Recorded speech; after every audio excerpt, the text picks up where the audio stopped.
மாதத்திலே ஆண்டவர் நமக்கு அருளுகின்ற வாக்குத்தத்தம் மீகா தீர்க்கதரிசன புஸ்தகம் 7ஆம் அதிகாரம் 13ஆம் வசனம்.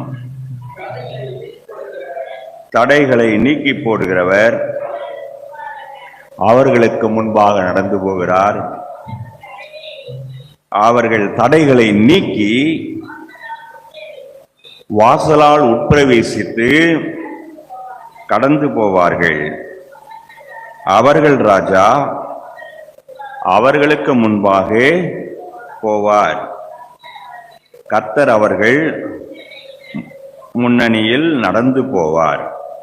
தடைகளை நீக்கி போடுகிற ஆண்டவர், என் மகனே என் மகளே, உனக்கு முன்பாக போகிறார் என்று இஸ்ரவேல் மக்களுக்கு வாக்கு உரைத்த ஆண்டவர் இந்த மாதத்திலே நம்மையும் பார்த்து தடைகளை, எனக்கு முன்னால ஒரு பெரிய இமயமலை போல இந்த காரியம் இருக்கிறது, ஒரு தேவையா இருக்கலாம், பிரச்சனையா இருக்கலாம், போராட்டமா இருக்கலாம், அது எந்த விதமான சூழ்நிலையா வேண்டுமானால் இருக்கலாம். ஆனால் அங்கு வேதம் சொல்லுகிறது, என் மகனே என் மகளே, அந்த தடையை நான் நீக்கி போடுவேன்.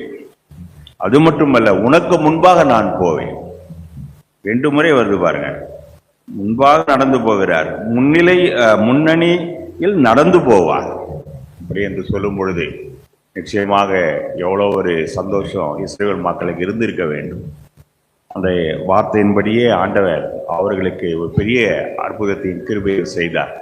அப்படியே இந்த பிப்ரவரி மாதம், ஜனவரி முடிந்து இந்த புதிய ஆண்டிலே பிப்ரவரிக்குள்ளாக நாம் வந்திருக்கிறோம். இந்த புதிய மாதத்தில் கூட ஆண்டவர் நம்மை பார்த்து, தடைகளை நான் நீக்கி போட்டு உனக்கு முன்பாக நான் செல்லுகிறேன், கவலைப்படாதே என்று சொல்லி நம்மை ஆற்றி தேற்றி நம் ஒவ்வொருவருக்கும் அவருடைய வாக்குத்தத்தத்தை தந்து நம்மை வழி நடத்துகிறார்.